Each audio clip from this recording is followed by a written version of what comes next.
नमस्ते बच्चों, मेरा नाम लकी आहूजा है और मैं आपको कक्षा 11 के समाजशास्त्र का अध्यापन करवा रही हूँ। तो बच्चों, कक्षा 11 के समाजशास्त्र में हम अपनी प्रथम पुस्तक समाजशास्त्र परिचय का अध्ययन कर रहे हैं और इस पुस्तक के हम तीसरे अध्याय को पढ़ना प्रारंभ कर चुके थे। हमारे तीसरे अध्याय का नाम है सामाजिक संस्थाओं को समझना। इस अध्याय के अब तक हम 4 भाग पूर्ण कर चुके हैं। पिछले भाग में हमने राजनीतिक संस्था की चर्चा की थी और आज यानी 5वें भाग में हम धर्म एवं शिक्षा नामक जो सामाजिक संस्थाएं हैं उनकी चर्चा करने वाले हैं। तो बच्चों, सबसे पहले हम बात करेंगे धर्म के बारे में। धर्म काफ़ी लंबे समय से अध्ययन और चिंतन का विषय रहा है। तो समाजशास्त्रियों के लिए धर्म एक लंबे समय से अध्ययन का और चिंतन का विषय बना हुआ है। हमने देखा है कि कैसे समाज के बारे में सामाजिक निष्कर्ष धार्मिक चिंतनों से अलग हैं। हमने ये भी जाना है अब तक कि समाज के बारे में जो सामाजिक निष्कर्ष हैं वे वास्तव में धार्मिक चिंतन से अलग होते हैं। यानी धार्मिक चिंतन एक अलग विचारधारा प्रस्तुत करता है, जबकि समाज के बारे में जो सामाजिक निष्कर्ष हैं वे अलग विचार प्रस्तुत करते हैं।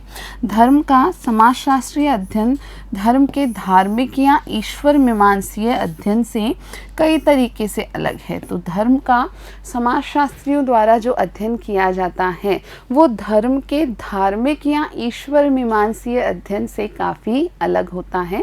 तो धर्म का अध्ययन धार्मिक रूप से भी किया जाता है या ईश्वर मीमांसीय रूप से भी किया जाता है, लेकिन समाज शास्त्रियों की जो दृष्टि है वो धर्म पर एक अलग विचार प्रस्तुत करती है।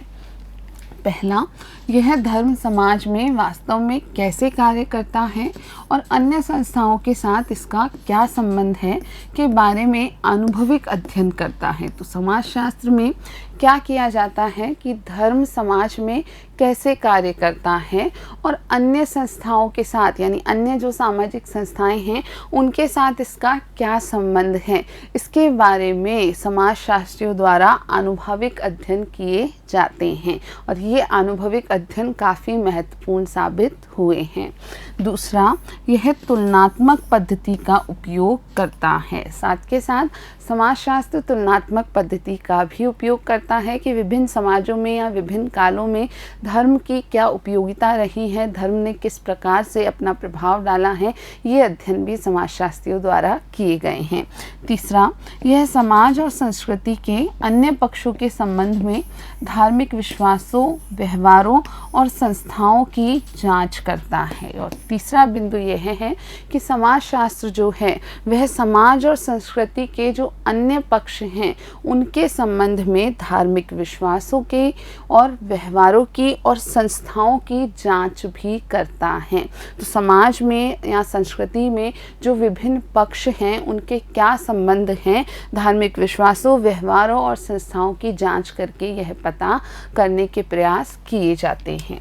अनुभविक पद्धति का अर्थ है कि समाजशास्त्री धार्मिक प्रघटनाओं के लिए निर्णायक उपागम को नहीं अपनाता। ये जो अनुभविक पद्धति है इसका अर्थ हमें समझना है और इसका अर्थ है कि समाजशास्त्री जो होते हैं वे कोई भी धार्मिक घटनाओं या प्रघटनाओं के लिए सीधे ही निर्णायक उपागम को स्वीकार नहीं करते। यानी बिना किसी चीज़ को वास्तव में पता किए या वास्तव में अनुभव किए निर्णायक जो मत है वो प्रस्तुत कर देना निर्णायक उपागम होता है, लेकिन समाजशास्त्री ऐसे निर्णायक उपागम को स्वीकार नहीं करते हैं। तुलनात्मक पद्धति महत्वपूर्ण है क्योंकि यह एक अर्थ में सभी समाजों को एक दूसरे के समान स्तर पर रखती है। वहीं जो तुलनात्मक पद्धति जिसका उपयोग समाजशास्त्र में होता है वह भी महत्वपूर्ण है क्योंकि वास्तव में यह पद्धति सभी समाजों को एक दूसरे के समान स्तर पर रख के तुलना करती है। यह बिना किसी पूर्वाग्रह और भेदभाव के अध्ययन में सहायता करती है। तो इस प्रकार की जो तुलनात्मक पद्धति है वह बिना किसी पूर्वाग्रह या भेदभाव के कोई भी अध्ययनों को करने में सहायता करती है। समाजशास्त्रीय दृष्टिकोण का अर्थ है कि धार्मिक जीवन को केवल घरेलू जीवन, आर्थिक जीवन और राजनीतिक जीवन के साथ संबंध करके ही बोधगम्य बनाया जा सकता है। जो समाजशास्त्रीय दृष्टिकोण अपनाया जाता है धर्म के अध्ययन में, उसका वास्तव में जो अर्थ है वो ये है कि धार्मिक जीवन को केवल घरेलू जीवन, आर्थिक जीवन और राजनीतिक जीवन के साथ संबंधित करके ही समझने योग्य या बोधगम्य बनाया जा सकता है। यदि हम इस प्रकार से धार्मिक जीवन को घरेलू जीवन से, आर्थिक जीवन से, राजनीतिक जीवन से संबंधित नहीं करेंगे तो उसको समझना आसान नहीं रहेगा। धर्म सभी ज्ञात समाजों में विद्यमान है, हालांकि धार्मिक विश्वास और व्यवहार एक संस्कृति से दूसरी संस्कृति में बदलते रहते हैं। तो हम जानते हैं कि धर्म सभी समाजों में विद्यमान है और यहाँ ये भी सच है कि जो धार्मिक विश्वास हैं या जो धार्मिक व्यवहार हैं वे एक संस्कृति से दूसरे संस्कृति में अलग अलग पाए जाते हैं। सभी धर्मों की कुछ समान विशेषताएं हैं। वे समान विशेषताएं क्या हैं देखते हैं। तो प्रतीकों का समुच्चय, श्रद्धा या सम्मान की भावनाएं। तो सभी धर्मों में कुछ प्रतीकों का समुच्चय स्वीकार किया जाता है। उसके अलावा श्रद्धा या सम्मान की जो भावनाएं हैं वे भी सभी धर्मों में समान रूप से विद्यमान होती हैं। अनुष्ठान या समारोह। तो सभी धर्मों में ये भी एक सामान्य विशेषता है कि कोई ना कोई धार्मिक अनुष्ठान या समारोह किए जाते हैं। उसी प्रकार विश्वासकर्ताओं का एक समुदाय। तो सभी धर्मों का पालन करने वाले विश्वासकर्ताओं का कोई ना कोई समुदाय होता है। धर्म के साथ संबंध अनुष्ठान विविध प्रकार के होते हैं। तो धर्म से संबंधित जो अनुष्ठान है वो कई अलग अलग प्रकार के होते हैं। अनुष्ठानिक कार्यों में प्रार्थना करना, गुणगान करना, भजन गाना, विशेष प्रकार का भोजन करना या ऐसा भोजन नहीं करना, कुछ दिनों का उपवास रखना और इसी प्रकार के अन्य कार्य शामिल होते हैं। तो जो धार्मिक अनुष्ठानिक कार्य होते हैं उन अनुष्ठानिक कार्यों में बहुत से जो क्रियाकलाप है वे शामिल होते हैं, जैसे कि प्रार्थना करना, गुणगान करना, भजन गाना, किसी विशेष प्रकार का भोजन करना या किसी विशेष प्रकार के भोजन का परिहार करना, इसी प्रकार कुछ दिनों का उपवास रखना। ये विभिन्न क्रियाकलाप हैं या गतिविधियां हैं जो कि धार्मिक अनुष्ठानिक कार्यों में सम्मिलित की जाती हैं। चूँकि अनुष्ठानिक कार्य धार्मिक प्रतीकों से संबंध होते हैं, अतः इन्हें प्राय सामान्य जीवन की आदतों और क्रियाविधियों से एकदम भिन्न रूप में देखा जाता है। अब ये जो अनुष्ठानिक कार्य होते हैं ये धार्मिक प्रतीकों से संबंध होते हैं, इनका संबंध सीधे सीधे धार्मिक कार्यों से होता है। इस कारण से इन्हें जो सामान्य जीवन की आदतें हैं या जो सामान्य जीवन के क्रियाकलाप हैं उनसे बिल्कुल अलग रूप में देखा जाता है। दैवीय सम्मान में मोमबत्ती या दिया जलाने का महत्व सामान्यतः कमरे में रोशनी करने से एकदम भिन्न होता है। तो बिल्कुल किसी भी धर्म विशेष में दैवीय सम्मान में कोई मोमबत्ती या दिया जलाने का जो महत्व है यह किसी भी कमरे में एक सामान्य रूप से रोशनी करने से बिल्कुल अलग माना जाता है। धार्मिक अनुष्ठान प्राय व्यक्तियों द्वारा अपने दैनिक जीवन में किए जाते हैं। तो बिल्कुल धार्मिक अनुष्ठान उस धर्म का पालन करने वाले व्यक्तियों द्वारा अक्सर अपने दैनिक जीवन में किए जाते हैं। लेकिन सभी धर्मों में विश्वासकर्ताओं द्वारा सामूहिक समारोह भी किए जाते हैं। तो ऐसे कुछ दैनिक जीवन में अनुष्ठान भी किए जाते हैं, लेकिन उसके अलावा लगभग सभी धर्मों में जो विश्वासकर्ता हैं उनके द्वारा कुछ सामूहिक जो समारोह हैं वो भी अक्सर किए जाते हैं।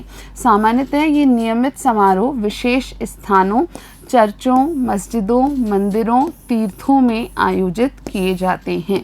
तो ये जो नियमित सामाजिक समारोह हैं या सामूहिक समारोह हैं ये कुछ विशेष स्थानों पर, उन धार्मिक स्थलों पर जिन्हें पूजनीय माना जाता है उन पर किए जाते हैं। जैसे कोई खास चर्चों, मस्जिदों, मंदिरों या तीर्थों में इनका आयोजन किया जाता है।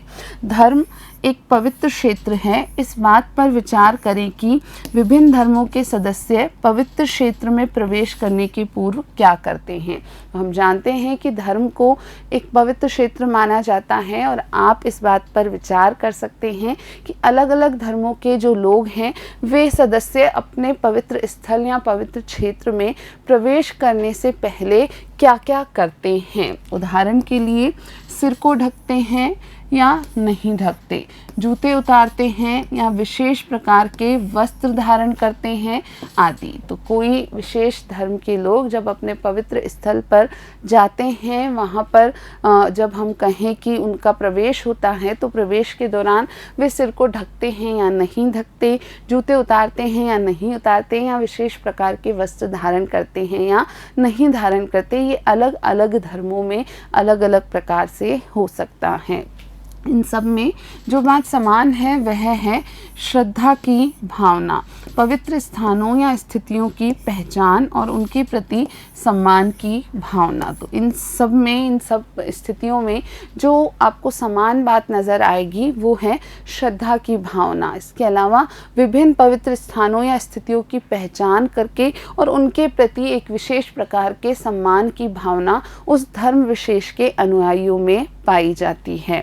एमिल दुर्खेम का अनुसरण करने वाले धर्म के समाजशास्त्री उस पवित्र क्षेत्र को समझने में रुचि रखते हैं जिसे प्रत्येक समाज सांसारिक चीज़ों से भिन्न रखता है।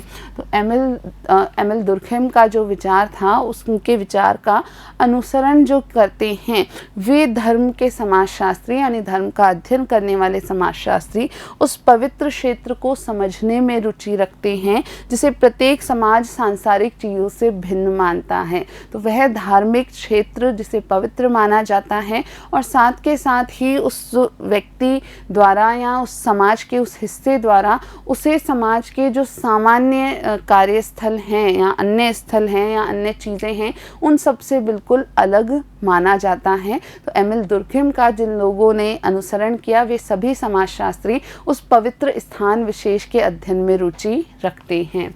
अधिकतर मामलों में पवित्रता में अलौकिकता का तत्व होता है। तो अधिकतर मामलों में जहाँ भी पवित्रता का संदर्भ जुड़ा होता है वहाँ पर अलौकिकता का तत्व भी मिला होता है।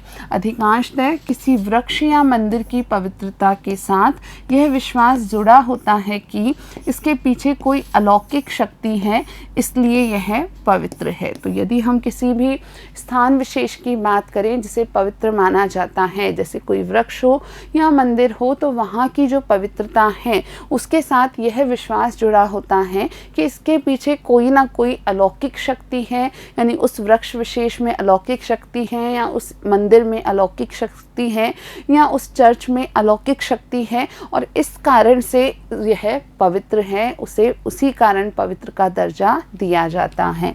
तथापि यह ध्यान रखना महत्वपूर्ण है कि कुछ धर्मों जैसे आरंभिक बौद्ध धर्म और कन्फ्यूशियसवाद में अलौकिकता की कोई संकल्पना नहीं थी, लेकिन जिन व्यक्तियों और चीज़ों को वो पवित्र मानते थे उनके लिए उनमें पर्याप्त श्रद्धा थी। यहाँ पर एक यह बिंदु भी याद रखना महत्वपूर्ण है कि कुछ धर्मों में आरंभिक रूप से जैसे बौद्ध धर्म या कन्फ्यूशियसवाद नामक जो धर्म हैं उनमें अलौकिकता की कोई संकल्पना विद्यमान नहीं थी, लेकिन जिन व्यक्तियों और चीज़ों को वो पवित्र मानते थे बिना कोई अलौकिकता को उनसे संबंधित किए वे उन्हें पर्याप्त श्रद्धा और सम्मान प्रदान करते थे। धर्म का समाजशास्त्रीय अध्ययन करते हुए चलिए हम प्रश्न पूछते हैं कि धर्म का अन्य सामाजिक संस्थाओं के साथ क्या संबंध है। तो अब धर्म का जब हम समाजशास्त्रीय अध्ययन करते हैं तो इसके साथ साथ यह प्रश्न अवश्य उठता है कि धर्म का अन्य सामाजिक संस्थाओं के साथ किस प्रकार का संबंध है। धर्म का शक्ति और राजनीति के साथ बहुत निकट का संबंध रहा है। इस संबंध में यह स्पष्ट है कि धर्म का हमेशा से शक्ति और राजनीति के साथ बहुत ही गहरा संबंध रहा है। उदाहरण के लिए इतिहास में समय समय पर सामाजिक परिवर्तन के लिए धार्मिक आंदोलन हुए हैं, जैसे विभिन्न जाति विरोधी आंदोलन या लिंग आधारित भेदभाव के विरुद्ध आंदोलन। अब यहाँ उदाहरण आप याद रखेंगे कि इतिहास में समय समय पर सामाजिक परिवर्तनों के लिए कई धार्मिक आंदोलन हुए हैं, और उसका उदाहरण हम ये भी याद रखेंगे कि कई जाति विरोधी आंदोलन या लिंग आधारित भेदभाव के विरुद्ध आंदोलन हुए हैं। तो ये आंदोलन वास्तव में धार्मिक आंदोलनों के रूप में आगे बढ़े हैं। धर्म किसी व्यक्ति की निजी आस्था का मामला ही नहीं, अपितु इसका सार्वजनिक स्वरूप भी होता है। तो धर्म किसी व्यक्ति की निजी आस्था का मामला तो होता ही है, लेकिन वो सिर्फ इतना ही नहीं होता है, बल्कि इसका एक सार्वजनिक स्वरूप भी देखा जाता है। धर्म का यही सार्वजनिक स्वरूप समाज की अन्य संस्थाओं के संबंध में महत्वपूर्ण होता है। तो किसी भी धर्म का यह जो सार्वजनिक स्वरूप है, यही किसी भी समाज की अन्य संस्थाओं के संबंध में महत्व रखता है। धर्म का जो निजी रूप है या निजी आस्था जो है, उसका प्रत्यक्षतः सामाजिक संस्थाओं से संबंध नहीं होता है।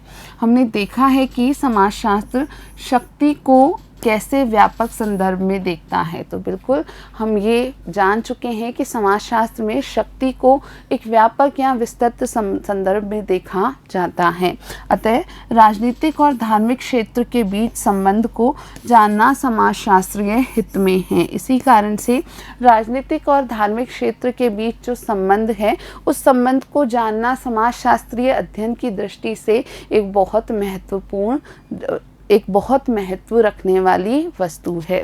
शास्त्रीय समाजशास्त्रियों का विश्वास था कि जैसे जैसे समाज आधुनिक होता जाएगा, धर्म का जीवन के विभिन्न क्षेत्रों पर प्रभाव कम होता जाएगा। तो यहाँ एक बात आप अवश्य याद रखेंगे कि जो शास्त्रीय समाजशास्त्री थे, यानी शुरुआती समाजशास्त्री थे, उनका ये विश्वास था, उनका ये मानना था कि जैसे जैसे समाज आधुनिक होता जाएगा, धर्म का जीवन के जो अलग अलग क्षेत्रों पर प्रभाव है, वो धीरे धीरे कम होता जाएगा।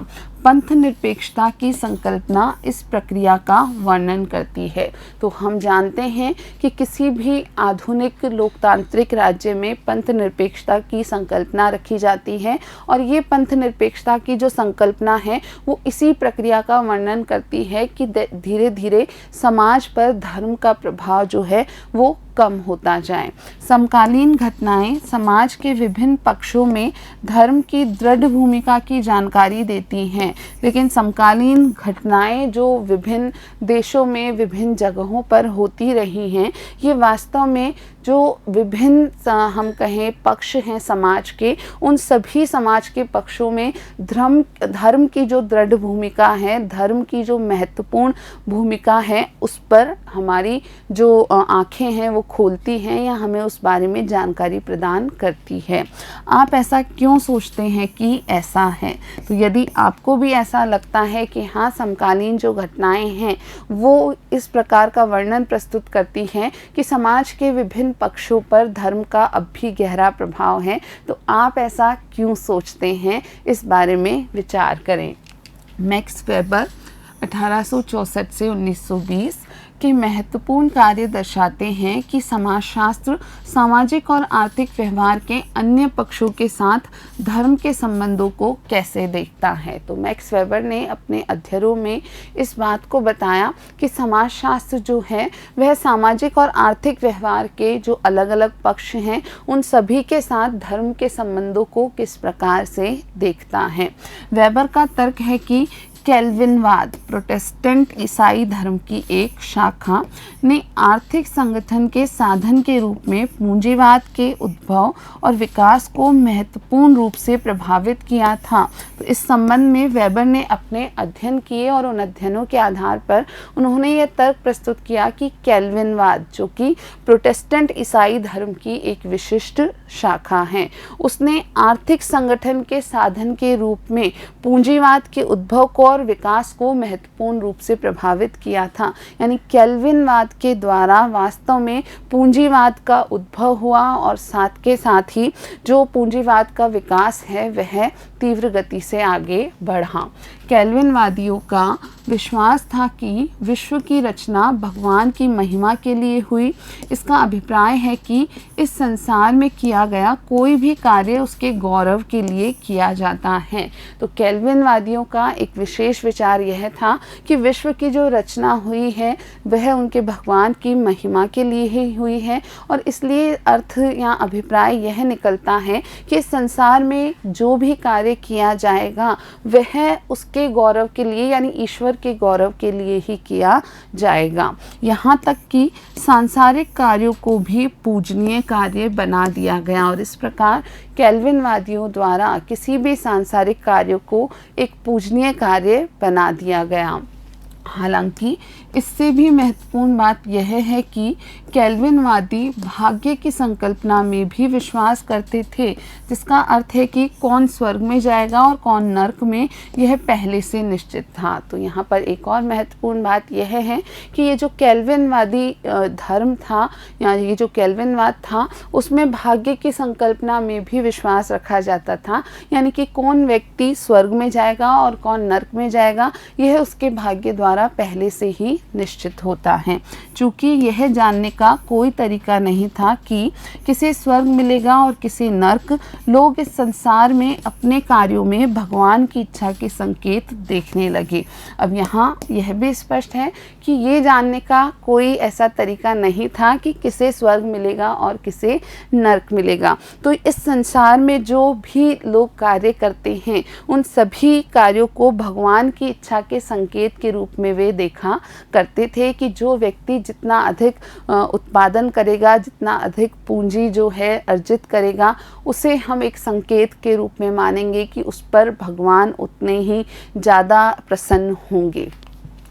इस प्रकार व्यक्ति चाहे जो भी व्यवसाय करता हो, यदि वह अपने व्यवसाय में दृढ़ और सफल है तो उसे भगवान की प्रसन्नता का संकेत माना जाता था। तो इसी कारण से कैल्विनवादियों के अनुसार व्यक्ति कोई भी व्यवसाय करता हो, यदि वह अपने व्यवसाय में दृढ़ है, सफल है, तो यह भगवान की प्रसन्नता का एक संकेत था। अर्जित किया गया धन सांसारिक उपभोग में लगाने के लिए नहीं था, अपितु कैल्विनवाद का सिद्धांत मितव्ययता से रहने का था। तो जो भी धन अर्जित किया जाता था व्यक्ति द्वारा, उसे वे सांसारिक उपभोग में लगाने को स्वीकार नहीं करते थे।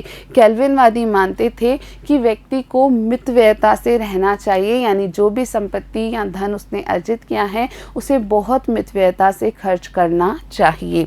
इसका अर्थ था कि निवेश को एक तरह का पवित्र सिद्धांत माना जाता था। तो इस प्रकार से कैल्विनवाद में निवेश को यानी अपनी पूंजी को जमा करना और उसका निवेश करना, इसे एक पवित्र सिद्धांत के रूप में स्वीकारा जाता था। पूंजीवाद के केंद्र में निवेश की संकल्पना है, जिसमें पूंजी का निवेश अधिक वस्तुएं बनाने के लिए किया जाता है, जिससे अधिक लाभ होता है, जिससे बदले में और अधिक पूंजी उत्पन्न होती है। हम जानते हैं कि जो पूंजीवाद की अवधारणा है, पूंजीवाद का विचार है, उसमें उसके केंद्र में निवेश की संकल्पना ही निहित है, और यहाँ माना जाता है कि जो भी पूंजी आप निवेश कर रहे हैं उसके द्वारा आप अधिक वस्तुएं बना सकते हैं, या जहाँ पूंजी का निवेश हो रहा है वहाँ अधिक वस्तुओं का उत्पादन किया जा सकता है, और इससे व्यक्ति को अधिक लाभ प्राप्त होता है, और उसके बदले में उसके पास और अधिक पूंजी उत्पन्न हो सकती है, और उस और अधिक पूंजी को वो और कहीं अच्छी जगह निवेश कर सकता है।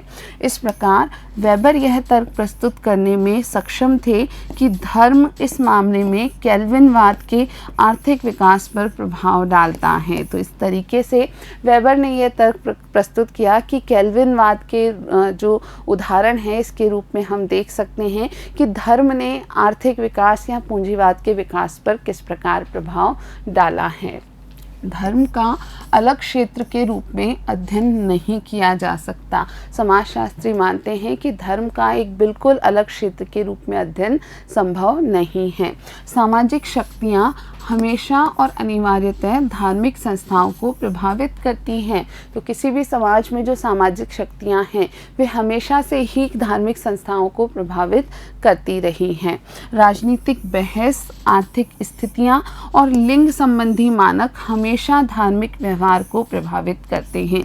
इसी प्रकार किसी भी राज्य विशेष में होने वाली राजनीतिक बहस, वहाँ की आर्थिक स्थितियाँ और वहाँ के जो लिंग संबंधी मानक हैं वे सदैव ही धार्मिक व्यवहार पर बड़ा प्रभाव डालते रहे हैं।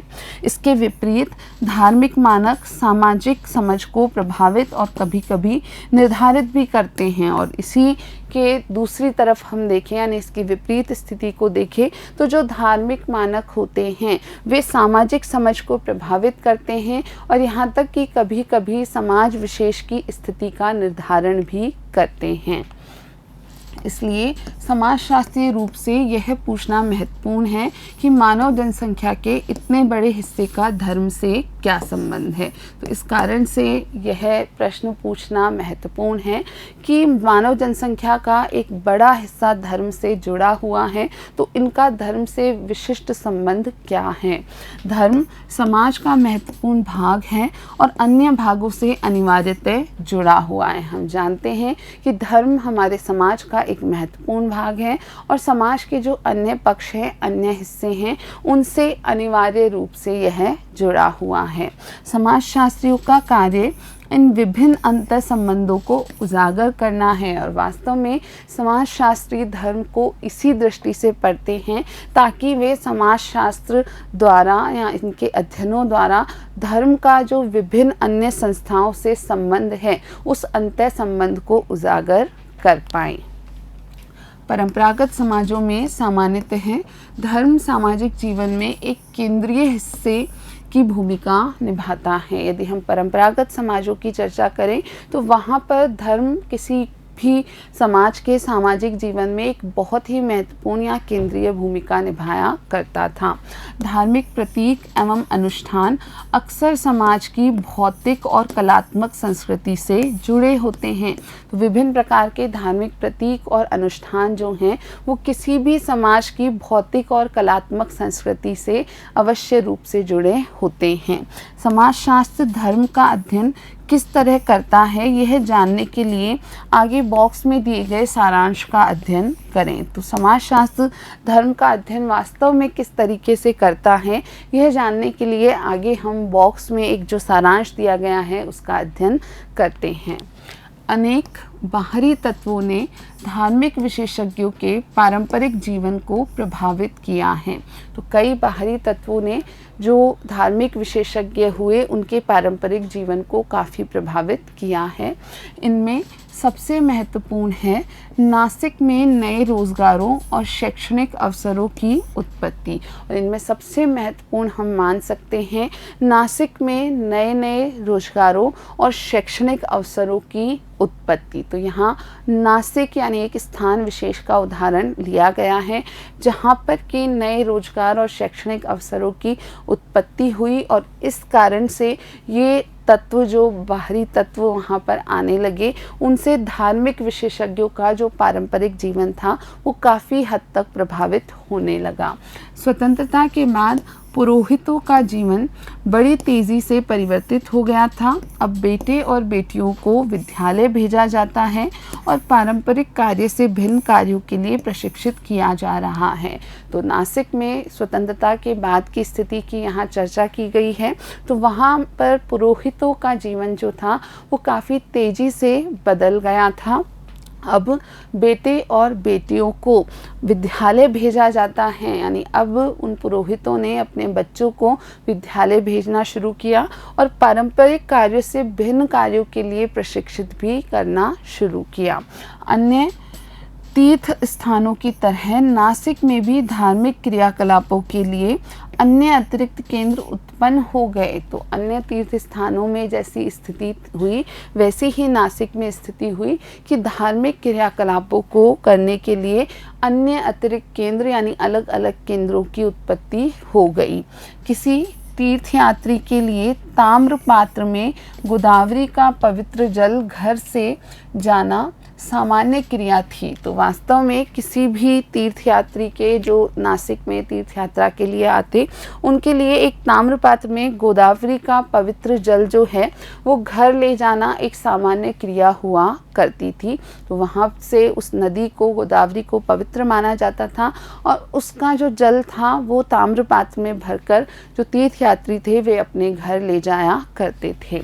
ताम्रकारों ने ये पात्र प्रदान किए। ये पात्र जो थे ताम्र पात्र जो थे ये किसने प्रदान किए, किसने बनाए? तो ताम्रकारों ने इन्हें तैयार किया। तीर्थयात्री भी इन पात्रों को खरीदते थे, जिन्हें घर ले जाकर अपने रिश्तेदारों और मित्रों में उपहार के रूप में बांटते थे। तो जो तीर्थयात्री वहाँ आया करते थे वे इन ताम्र पात्रों को खरीदते थे, उसमें गोदावरी का पवित्र जल लेकर जाते थे और घर ले जाकर के विभिन्न जो उनके रिश्तेदार हुआ करते थे और मित्र हुआ करते थे उन्हें उपहार या भेंट स्वरूप प्रदान करते थे। काफ़ी समय तक नासिक को पीतल, ताम्र और चांदी के दक्ष दस्तकारों के लिए जाना जाता था और इसी कारण से काफ़ी लंबे समय तक नासिक को पीतल के, तांबे या ताम्र के और चांदी के बहुत ही कुशल दस्तकार जो हुआ करते थे उनके लिए ही जाना जाता था। चूँकि उनके पात्रों की मांग अनियमित और अनिश्चित होती थी, अतः घर के सभी बड़े सदस्यों को इस कार्य में नहीं लगाया जा सकता था। लेकिन ये जो ताम्र पात्र बनाने का कार्य था या पीतल या चांदी के पात्र बनाने का कार्य था, इस कार्य में सभी घर के बड़े सदस्यों को नहीं लगाया जा सकता था। कारण स्पष्ट था कि इन पात्रों की जो मांग थी वो काफ़ी अनियमित थी और काफ़ी अनिश्चित थी। अनेक दस्तकार छोटे और बड़े दोनों प्रकार के उद्योगों और व्यापारों में चले गए थे और इस कारण से कई सारे जो दस्तकार थे, जो व्यक्ति तांबे के, पीतल के या चांदी के इस प्रकार के पात्र बनाया करते थे, उनमें से कई विभिन्न छोटे बड़े उद्योगों में या फिर व्यापारों में चले गए थे। आचार्य 1974। तो यहाँ आप इस सारांश में इस बात को जान पा रहे हैं कि नासिक की जो स्थिति थी उसमें किस प्रकार से बाहरी तत्वों का प्रभाव वहाँ के सामाजिक जीवन पर, धार्मिक जीवन पर पड़ा था। अब हम चर्चा करेंगे शिक्षा के बारे में। तो बच्चों, धर्म को एक सामाजिक संस्था के रूप में हमने जाना है। एक अन्य सामाजिक संस्था जो हमें जाननी है वो है शिक्षा। शिक्षा जीवन पर्यंत चलने वाली प्रक्रिया है जिसमें सीखने की औपचारिक और अनौपचारिक दोनों प्रकार की संस्थाएं शामिल हैं। तो बिल्कुल शिक्षा वास्तव में एक जीवन पर्यंत चलने वाली प्रक्रिया है, आप सभी ये जानते हैं। और शिक्षा के अंतर्गत सीखने की कुछ औपचारिक और कुछ अनौपचारिक दोनों प्रकार की संस्थाएं जो हैं वे सम्मिलित होती हैं। हालांकि यहाँ पर हम केवल विद्यालयी शिक्षा तक अपनी चर्चा को सीमित रखेंगे। अब हम जो यहाँ चर्चा करेंगे वहाँ हम विद्यालयी जो शिक्षा है वहाँ तक ही हमारी चर्चा को सीमित रखेंगे और विद्यालयी शिक्षा वास्तव में एक औपचारिक शिक्षा का रूप है, एक औपचारिक संस्था का रूप है। हम सभी जानते हैं कि विद्यालय में प्रवेश लेना कितना महत्वपूर्ण है, तो आप भी इस बात को जानते हैं। बिल्कुल, विद्यालय में प्रवेश किसी भी बालक के लिए बहुत महत्वपूर्ण है। हम यह भी जानते हैं कि हम में से बहुतों के लिए विद्यालय उच्च शिक्षा और अंत में रोज़गार प्राप्त करने की तरफ एक महत्वपूर्ण कदम है। साथ ही हम यह भी जानते हैं कि हम में से अधिकतर के लिए या बहुतों के लिए विद्यालय उच्च शिक्षा प्राप्त करने और अंत में रोज़गार प्राप्त करने की तरफ एक महत्वपूर्ण कदम के रूप में है। हम में से कुछ के लिए यह कुछ आवश्यक सामाजिक दक्षताएं प्राप्त करने का साधन हो सकती हैं। साथ ही हम में से कुछ के लिए यानी कुछ छात्रों के लिए यह शिक्षा जो है कुछ आवश्यक सामाजिक कौशल या दक्षताएं प्राप्त करने का साधन भी हो सकती है। यानी यदि वे इस प्रकार औपचारिक शिक्षा ग्रहण करने विद्यालय नहीं आते या हम में से कईयों के साथ यदि ऐसा हो जाता कि हम विद्यालय नहीं आ पाते, तो उस स्थिति में कई सामाजिक कौशल या दक्षताएं प्राप्त हम ना कर पाते।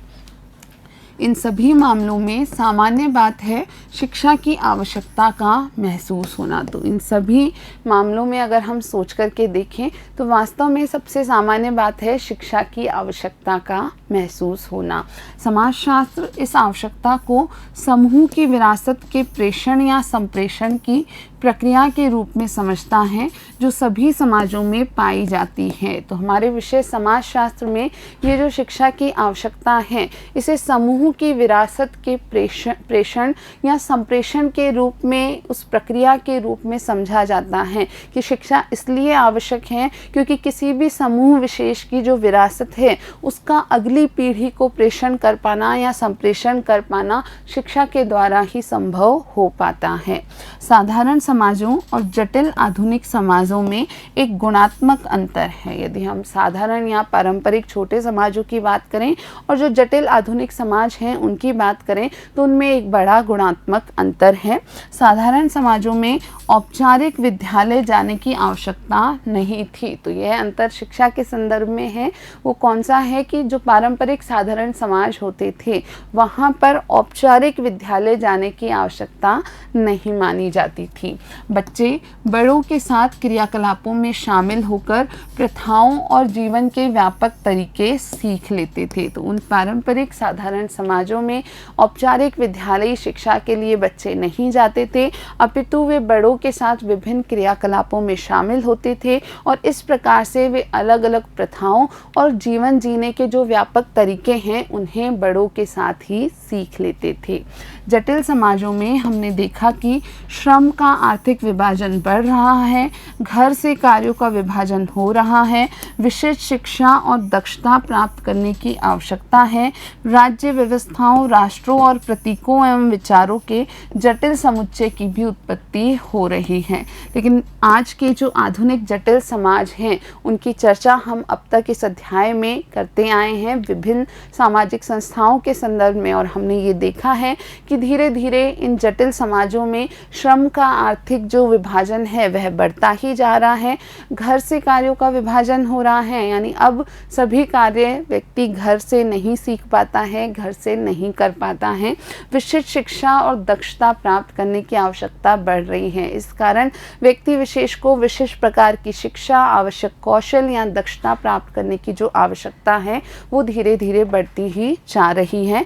राज्य व्यवस्थाओं, राष्ट्रों, प्रतीकों और विचारों के जटिल समुच्चय की भी उत्पत्ति हो रही है। उसका एक हिस्सा होने हेतु भी व्यक्ति को विशेष कौशल एवं शिक्षा प्राप्त करने की आवश्यकता है।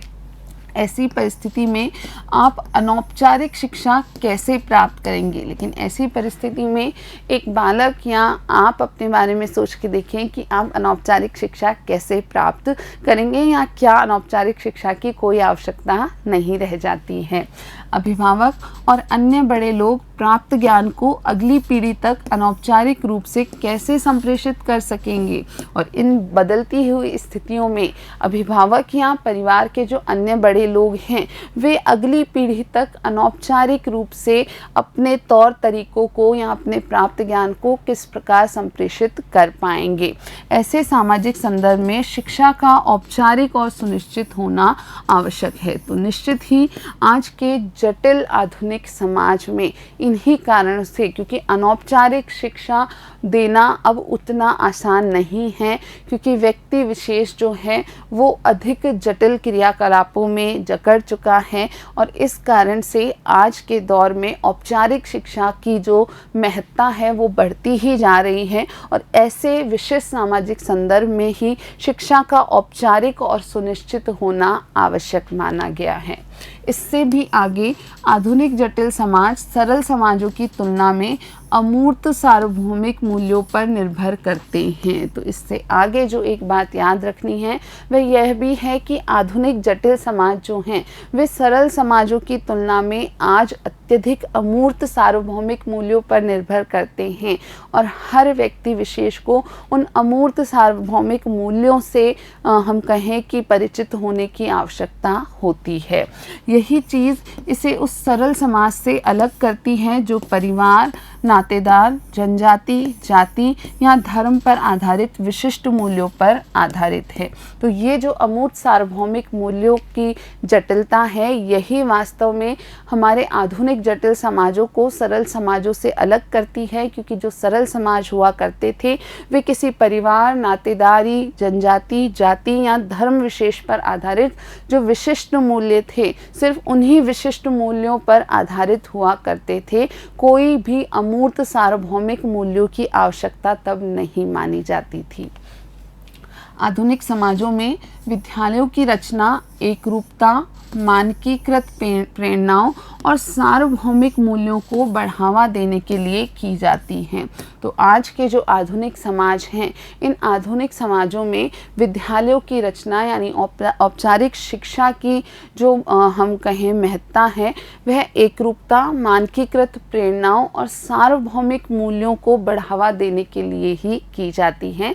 यानी सभी जो हम कहें व्यक्ति हैं हमारे समाज के, वे एक रूप मानकों को जान सकें, समझ सकें, मानकीकृत प्रेरणाएं उनमें उत्पन्न हो सकें और इसके अलावा सार्वभौमिक मूल्यों की समझ उनमें उत्पन्न हो सके।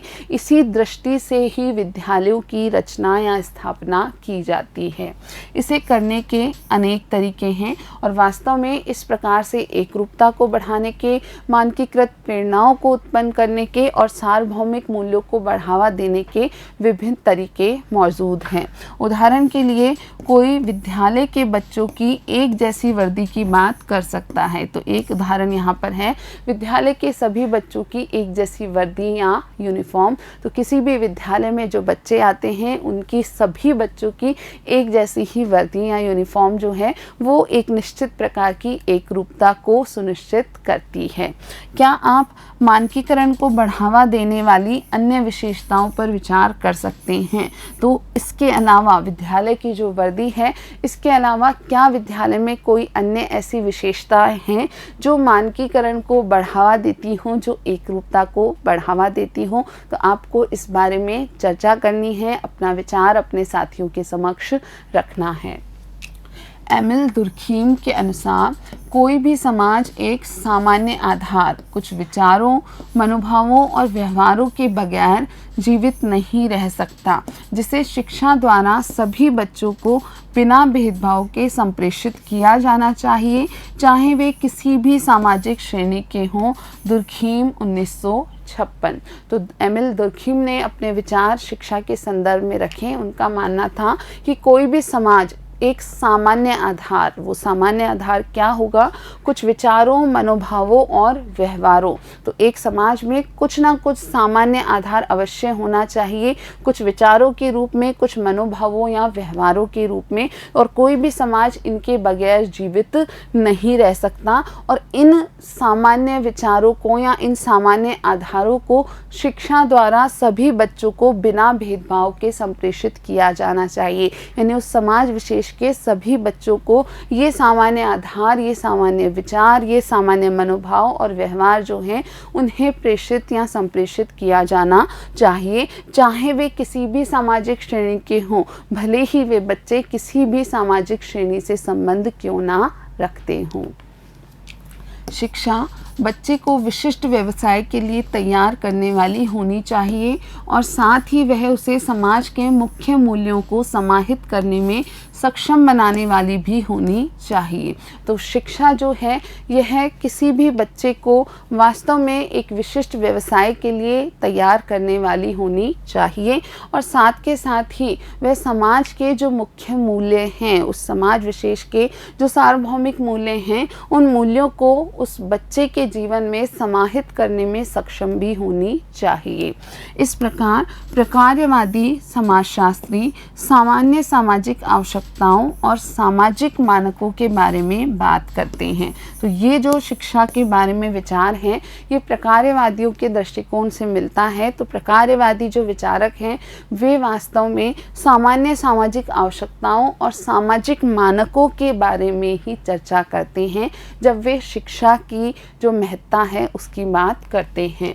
प्रकार्यवादियों के लिए शिक्षा सामाजिक संरचना को बनाए रखती है और उसका नवीनीकरण करती हैं तथा संस्कृति का संप्रेषण और विकास करती हैं। तो इस प्रकार से प्रकार्यवादियों के अनुसार या उनके लिए जो शिक्षा है यह सामाजिक संरचना को निश्चित रूप में बनाए रखती है और साथ ही साथ उसका नवीनीकरण भी करती है, यानी आवश्यकता अनुसार जो भी हम कहीं स्थिति हो उसके अनुसार यह समाज की जो संरचना है उसका नवीनीकरण करने में भी मदद करती है और संस्कृति का भी संप्रेषण और विकास करती है। शैक्षणिक व्यवस्था समाज में व्यक्तियों की अपनी भावी भूमिका के चयन और आवंटन के लिए एक महत्वपूर्ण क्रियाविधि है। तो इस प्रकार से जो शैक्षणिक व्यवस्था है वह समाज में प्रत्येक व्यक्ति की अपनी भावी भूमिका के चयन और आवंटन के लिए एक महत्वपूर्ण कार्यविधि के रूप में स्वीकारी जानी चाहिए।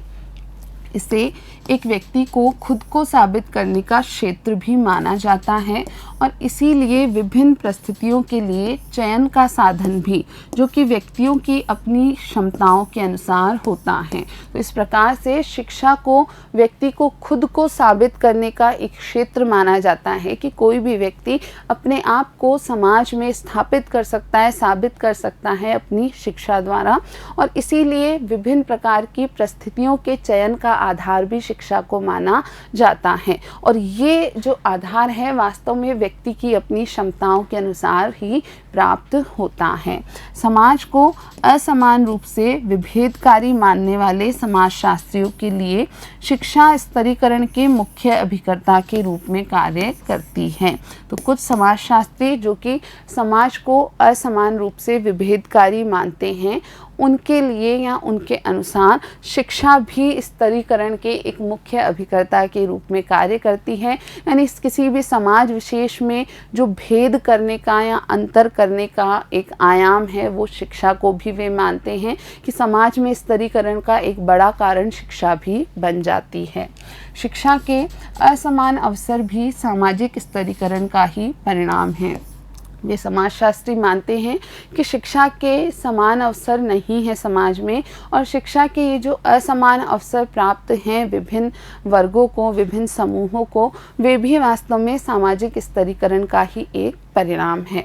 दूसरे शब्दों में हम अपनी सामाजिक आर्थिक पृष्ठभूमि के आधार पर विभिन्न प्रकार के विद्यालयों में जाते हैं। यह बिल्कुल आप याद रखेंगे कि ये समाजशास्त्री मानते हैं कि हम सभी अपनी सामाजिक आर्थिक पृष्ठभूमि के आधार पर ही विभिन्न प्रकार के विद्यालयों में जाते हैं और वहाँ जाकर अपनी स्थिति के अनुसार ही शिक्षा ग्रहण करते हैं। चूँकि हम किसी एक प्रकार के विद्यालय में जाते हैं, हमें विभिन्न प्रकार के विशेषाधिकार और अंत में वैसे ही अवसर प्राप्त होते हैं। तो इस प्रकार से हम में से सभी किसी एक विशेष प्रकार के विद्यालय में जाता है, प्रवेश लेता है, वहीं पर अपनी शिक्षा पूर्ण करता है, और इस कारण से उस व्यक्ति को, उस बच्चे को विशेष प्रकार के विशेषाधिकार प्राप्त होते हैं और अंत में उसे अपने विशेषाधिकारों के अनुसार जहां उसने शिक्षा प्राप्त की है उसी के अनुसार कुछ अवसर प्राप्त होते हैं। उदाहरण के लिए कुछ लोग तर्क देते हैं कि विद्यालयी शिक्षा संभ्रांत और सामान्य के बीच विद्यमान भेद को और अधिक गहरा करती है। तो यहाँ आप ये भी ध्यान रखेंगे कि कुछ लोग यह भी तर्क देते हैं कि यह जो विद्यालयी शिक्षा है यह संभ्रांत और सामान्यों के बीच जो भेद विद्यमान है उस विद्यमान को और अधिक गहरा करती है, क्योंकि संभ्रांत लोगों के जो बच्चे हैं वे उच्च स्तरीय विद्यालयों में जाते हैं, वहाँ विभिन्न प्रकार की सुख सुविधाएं उपलब्ध होती हैं, वहाँ पर और बहुत सारी ऐसी चीज़ें उपलब्ध होती हैं जिनसे उन्हें अवसरों की अधिकता प्राप्त होती है। वहीं सामान्य परिवार के जो बच्चे होते हैं वे सामान्य विद्यालयों में जाते हैं जहाँ उन संभ्रांत विद्यालयों की तुलना में काफ़ी कुछ कम प्राप्त होता है या उन्हें जो अवसरों की समानता है वो प्राप्त नहीं हो पाती है।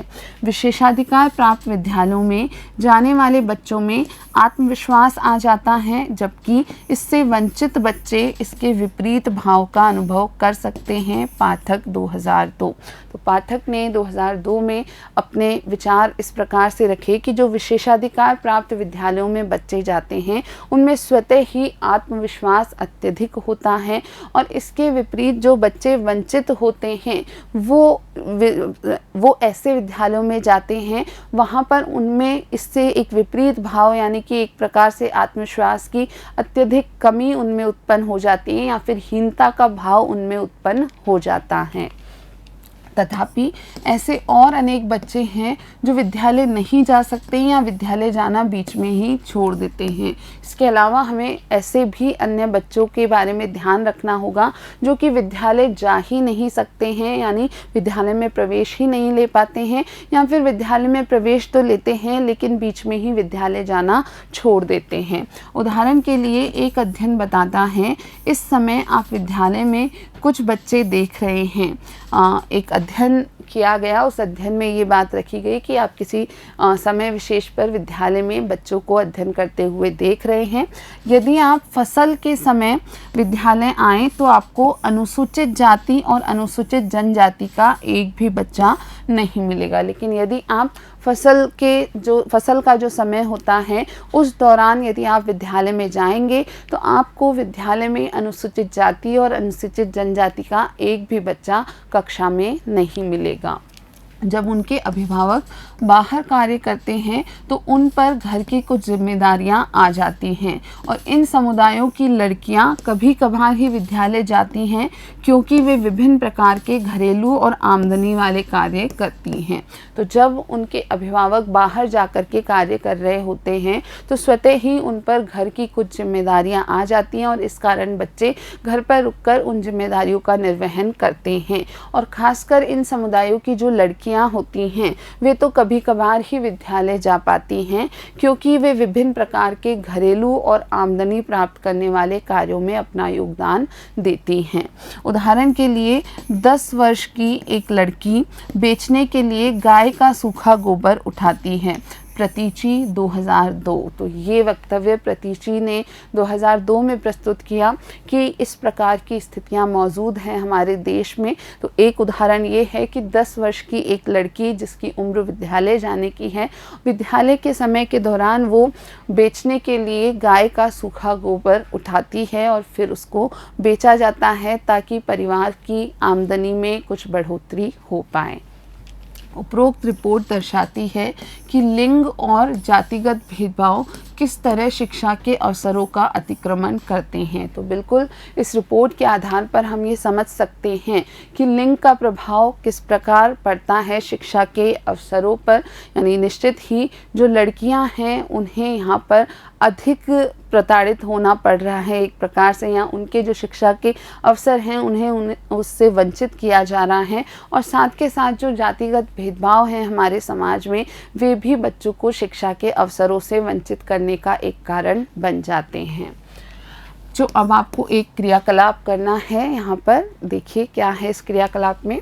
छोटे बच्चों के एक विद्यालय के अध्ययन से पता लगता है कि बच्चों ने सीखा है कि यहाँ पर एक अध्ययन को आधार बनाया गया है कि छोटे बच्चों के एक विद्यालय के अध्ययन से कुछ विशेष बातें पता चली है कि उन्होंने क्या क्या सीखा है। तो एक बात उन्होंने सीखी है कि कार्य संबंधित क्रियाकलाप खेल संबंधित क्रियाकलापों की तुलना में अधिक महत्वपूर्ण है। तो एक बात उन बच्चों ने सीखी है कि जो कार्य संबंधित क्रियाकलाप हैं वे खेल संबंधित क्रियाकलापों की तुलना में ज़्यादा महत्वपूर्ण होते हैं।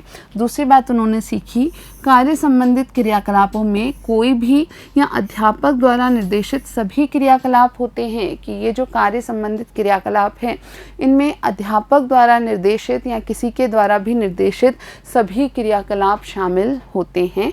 तीसरी बात उन्होंने सीखी, कार्य अनिवार्य है और खाली समय के क्रियाकलापों को खेल कहा जाता है। एप्पल 1979। तो ये जो अध्ययन है ये एप्पल द्वारा 1979 में किया गया। उसके आधार पर उन्होंने बताया कि एक छोटे बच्चों के विद्यालय से इस प्रकार का जो निष्कर्ष है वो प्राप्त हुआ। तो तीसरी बात जो उन्होंने सीखी थी वो ये है कि कार्य अनिवार्य है और जो खाली समय में क्रियाकलाप हम कर सकते हैं उन्हें खेल कहा जाता है। तो आप क्या सोचते हैं, चर्चा करें। तो इन तीनों बिंदुओं पर आपका क्या विचार है? क्या आप इन बच्चों के जो निष्कर्ष हैं आप उससे सहमत हैं या फिर आप अपना कोई अलग विचार रखते हैं? आपको इस बारे में चर्चा करनी है। तो इन बच्चों ने जो अपने विद्यालयों में सीखा है उसके आधार पर उनके ये विचार हैं, तो आपके विचार भी क्या इसी प्रकार हैं या आप अपने अलग विचार प्रस्तुत करना चाहते हैं? आप अपने सभी साथियों से इस संबंध में अवश्य चर्चा करें। तो बच्चों, आज हमने अपने इस 5वें भाग में धर्म और शिक्षा के संबंध में चर्चा की है और इसके साथ ही हमारा ये जो तीसरा अध्याय है सामाजिक संस्थाओं को समझना, उसका सैद्धांतिक पक्ष यहाँ पूर्ण होता है। और अब हम अगले भाग में इस अध्याय के जो अभ्यास प्रश्न हैं उसके पहले हिस्से को हल करेंगे और इस प्रकार से हमारा ये अध्याय पूर्ण हो जाएगा और तब हम हमारे जो चौथा अध्याय है उसकी तरफ बढ़ेंगे। तो आज के लिए इतना ही। वीडियो देखने के लिए आप सभी का बहुत बहुत धन्यवाद।